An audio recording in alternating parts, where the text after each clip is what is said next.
नमस्कार दोस्तों, मिडवाइफरी का क्वेश्चन है, काफ़ी इम्पोर्टेंट होने वाला है आपके एग्जाम के लिए। इसमें सारा क्वेश्चन पूछा गया है एग्जाम में। तो चलिए शुरू करते हैं। क्वेश्चन नंबर 277, गर्भावस्था में सबसे पहले स्तन से स्राव कब एक्सक्यूज किए जा सकते हैं? ऑप्शन देखिए, एम हो गया 6 सप्ताह में, बी हो गया 12 सप्ताह में, सी हो गया 18 सप्ताह में और डी हो गया 20 सप्ताह में। तो इसका सही आंसर क्या होगा? Option number B. Option number B. ठीक है, चलिए आगे क्वेश्चन देखते हैं। क्वेश्चन नंबर देखिए 278, क्या गर्भावस्था में कौन सी स्थिति स्ट्रियोल स्तर को कम कर देती है? तो ऑप्शन देखिए, ए में हो गया फीटस की मृत्यु, बी में हो गया डाउन सिंड्रोम, सी में हो गया है डेटिडी फार्मोल और डी में हो गया उपरोक्त सभी। तो इसका सही आंसर क्या होगा? ऑप्शन नंबर डी, उपरोक्त सभी। ठीक है, चलिए आगे क्वेश्चन देखते। क्वेश्चन देखिए, गर्भावस्था में कौन सी स्थिति में प्रोजेस्टेरॉन का स्तर कम हो सकता है? ए में हो गया एटोपिक प्रेगनेंसी, बी में हो गया हाइड्रेटेड डी फार्मोल, सी में हो गया आरएच आइसो इम्यूनाइजेशन और डी में हो गया उपरोक्त सभी। इसका सही आंसर क्या होगा? Option number A. Option number A, atopic pregnancy. बताते हैं एटोपिक प्रेगनेंसी समान अर्थात इंट्रायूटेराइन प्रेगनेंसी में प्रोजेस्टेरॉन का स्तर 20 एनजी प्रति एमएल से अधिक औसत 30.9 एनजी प्रति एमएल होता है, जबकि इटोपिक प्रेगनेंसी में यह 15 एनजी प्रति एमएल रहता है। ठीक है, चलिए आगे क्वेश्चन देखते हैं। क्वेश्चन नंबर देखिए 281, गर्भावस्था में पिट्यूटरी ग्रंथि में कौन सा परिवर्तन नहीं होता है? क्या कर गर्भावस्था में पिट्यूटरी ग्रंथि में कौन सा परिवर्तन नहीं होता है? ऑप्शन देखिए, ए में हो गया वजन में वृद्धि, बी हो गया वृद्धि हार्मोन के स्तर में बढ़ोतरी, सी हो गया पिट्यूटरी गोनेडोट्रोपिन स्तर में वृद्धि और डी हो गया एसीटीएच लेवल में वृद्धि। इसका सही आंसर क्या होगा? Option number C. Option number C, pituitary gonadotropin स्तर में वृद्धि। बताते हैं गर्भावस्था के दौरान गोनेडोट्रोपिन की संख्या में कमी आने से गोनेडोट्रोपिक हार्मोन एफएसएच एवं एलएच की मात्रा में कमी आती है, जो कि प्रसव के 1 वर्ष पश्चात समान हो जाती है। ठीक है, चलिए आगे क्वेश्चन देखते हैं। क्वेश्चन नंबर देखिए 282, क्या कह रहा है? स्तन से मिल्क इंजेक्शन को कहा जाता है? ऑप्शन देखिए, ए हो गया मेमोजेनेसिस, बी हो गया लैक्टोजेनेसिस, सी हो गया गैलेक्टोकाइनेसिस और डी हो गया गैलेक्टोपोइसिस। इसका सही आंसर क्या होगा? Option number C. Option number C हो जाएगा इसका, गैलेक्टोकाइनेसिस। ठीक है, चलिए आगे क्वेश्चन देखते हैं। क्वेश्चन नंबर देखिए क्वेश्चन नंबर 283, बताते हैं निम्न में से कौन सा गर्भावस्था का लक्षण नहीं है? तो बताते हैं, ए में हो गया फंडल हाइट का बढ़ना, बी में हो गया कार्डिक आउटपुट का बढ़ जाना, सी हो गया नियमित रूप से मासिक धर्म का आना और डी में हो गया इक्नी। इसका सही आंसर क्या होगा? ऑप्शन नंबर सी, नियमित रूप से मासिक धर्म का आना। गर्भावस्था के दौरान मासिक धर्म बंद हो जाता है। मासिक धर्म का बंद होना गर्भधारण का प्रथम सूचक माना जाता है। ठीक है, चलिए आगे क्वेश्चन देखते हैं। निम्न में से कौन सा प्रेगनेंसी का सबसे निष्कर्षात्मक निर्णायक यानी क्लिनिकल साइन है?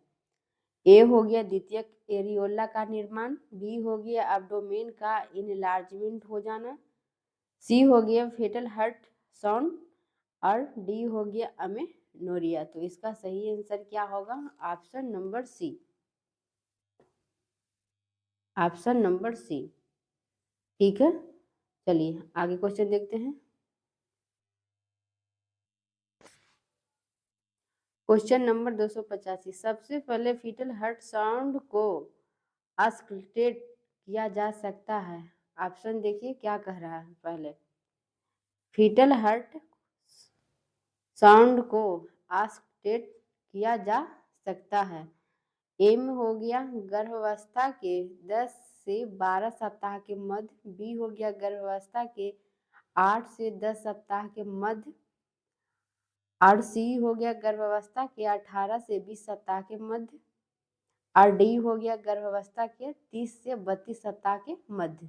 इसका सही आंसर क्या होगा? ऑप्शन नंबर सी, ऑप्शन गर्भावस्था के 18 से 20 सप्ताह के मध्य।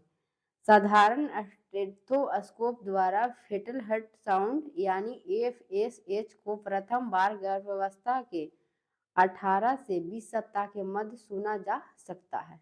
ठीक है, चलिए आगे बढ़िए।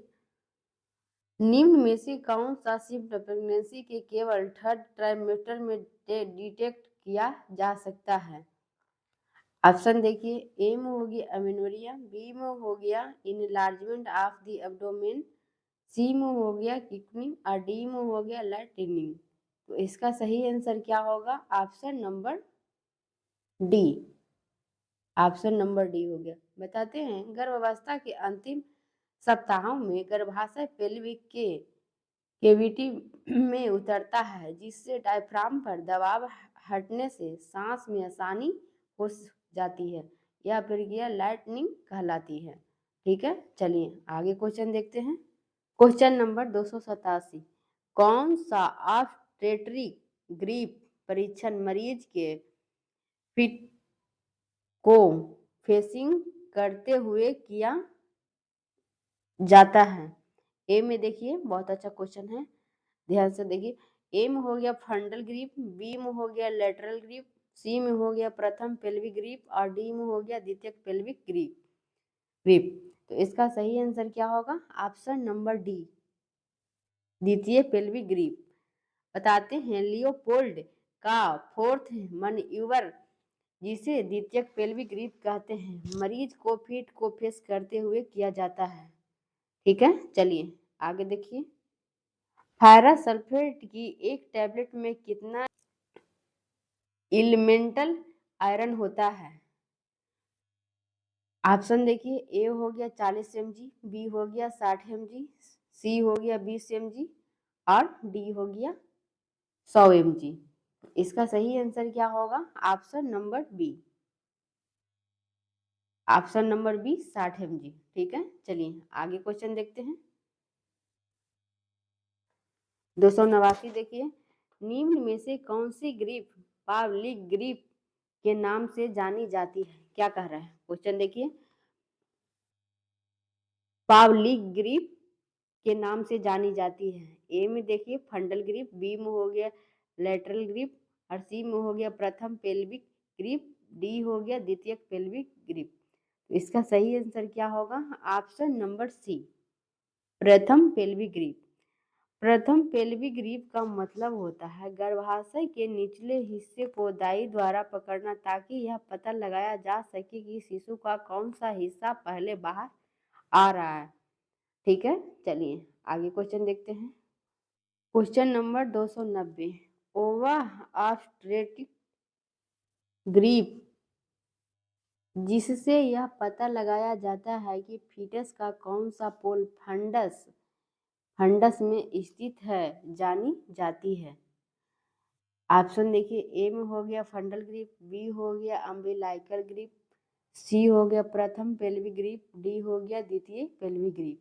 इसका सही आंसर क्या होगा? Option number A, फंडल grip.